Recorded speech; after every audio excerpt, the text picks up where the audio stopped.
الحديث الخامس حديثني شنفادا عن أم المؤمنين هذا مؤمن توتا الراودي فميتني جرا أم عبد الله هذا عبد الله كجرمت مقالتي عائشة كتاتي رب سر حاجالته أم عبد الله كجرمت علم عبد الله يلم قبدي سوينتين علم أبوليسسيتي يا ممتي علم أبوليسسي علم أسماء بنت أبي بكر يا ممتي رب سر حاجالته هذا مؤمن توتا تهون دبرتون رسولا هون لساني هذا مؤمن توتا جرمن هذا مؤمن توتا تهون لساني إسان كبجو إسان ألفيسو كيست ملي أكسما إرجع رسولك عليه الصلاة والسلام إسان فولون نمرت حرام قدامو كيست ملي أكسلا هذا الرجال تنيتي أجنبي نما محرمتاتي وكان مو أكهار في سنتي أجنبي ما هي قبض جتوت أجنبي ما هي قبض لكن إنسان كبجو في إنسان فولون حرامته كذا تجتو قالت جته قال رسول الله صلى الله عليه وسلم رسول ربي جده من أحدث في أمرنا نمني في ده نمني أرقم سيسه في أمرنا هذا أمري دينا كينا كان كيستي ما ليس منه وان سر انتين وان دينا رنتين فهو إني رد دين فمال الرهين قبل مججو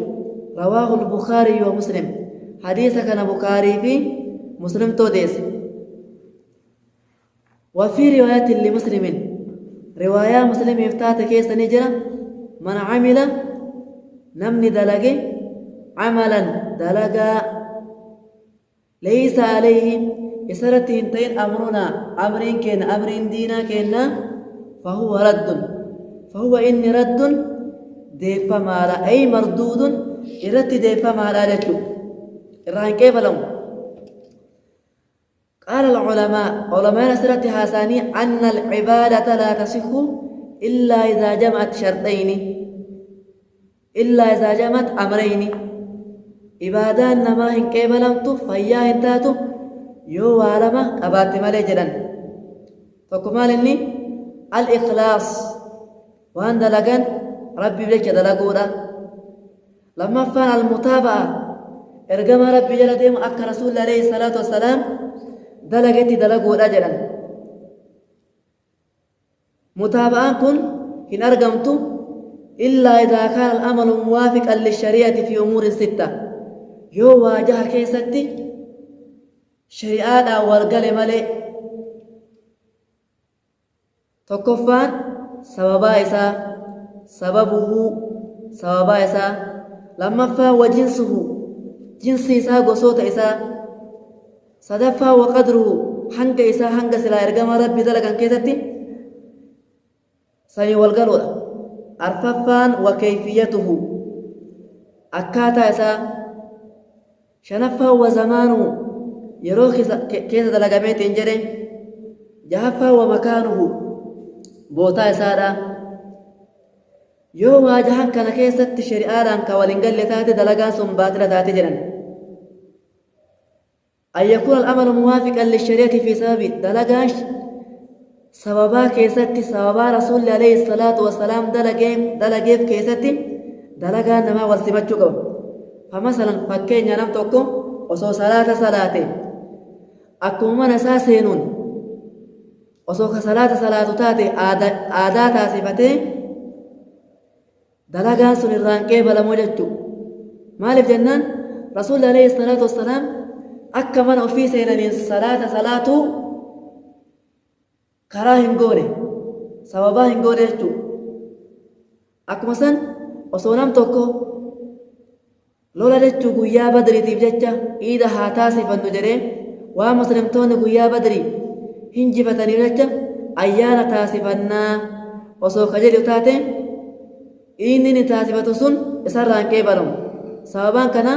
rasuulli alayhi salaatu wassalaam sababaa warri muslimtoonni gaafa badrii tumsamaniif jecha iidan taasifanne lammaffaan waa fi jinsihi gosoota isaa keessatti dalagaan shari'aadhaan wal galuu qabdi. Fakkeenya namni tokko osoo udhiyyaa irratti osoo farda qalee osoo lukkuu qalee irraa hin qeebalamu. Maaliif gosoonni rasuulli alayhi salaatu wassalaam lafa kaa'e gaala, re'ee, hoolaa, horiidha. Fardaa fi lukkuun gosoota silaa rasuulli udhiyyaadhaaf qale keessa hin jirtu jechuudha. Sadaffaan qadrii keessatti hanga keessatti shari'aadhaan wal galuu qaba dalagaan namaa. Fakkeenya nam tokko osoo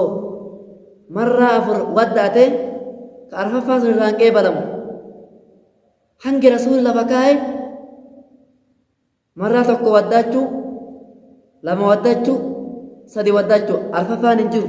Ka arfaffaa sun irraan qeebalamu jechuun osoo inni 4 godhe hanga rasuulli alayhi salaatu wassalaam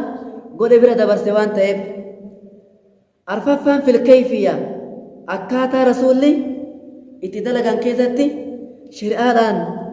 wal galuu qaba dalagaan namaa. Fakkeenya nam tokko osoo salaata salaatee salaatan keessatti osoo rukuu hin godhin osoo sujuuda godhe salaanni isaa irraan qeebalamtu baaxila.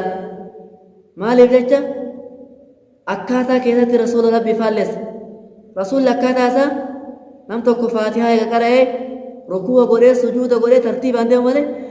sujuuda godhee osoo rukuu godhe irraa hin qeebalamu jechuudha. Shanaffaan zamana keessatti akkaataa rasuulli alayhi salaatu wassalaam dalageen wal galuu qaba. Fakkeenya nam tokko salaata salaatu keessatti osoo yeroon isaa hin gahin zuhurii fakkeenyaa sa'aatii 4tti sa'aatii 5tti osoo ka salaatu taate salaanni sun irraan qeebalamtu. Yeroo keessatti yeroo silaa rasuulli alayhi salaatu wassalaam taasise keessatti shari'aa faallesse waan ta'eef. Jahaffaan makaana keessatti akka silaa rasuulli bootaa silaa rasuulli godhe keessatti shari'aadhaan wal galuu qaba. Nam tokko osoo itikaafa galee osoo madrasaa keessatti itikaafa galee osoo mana isaatti itikaafa galee itikaafni isaa sun fayyaan ta'u. Maaliif bootaan itikaafa ka rasuulli alayhi salaatu wassalaam karaa godhe masjida keessatti jechuudha. Waajahan kana keessatti dalagaan keenna shari'aadhaan wal galuu qaba. Yeroo waa dalaynu waajahan kanarra fidachuun barbaachisaadha jechuudha. Warra irraa fayyadamu rabbiin haa taasisu inshaa Allah.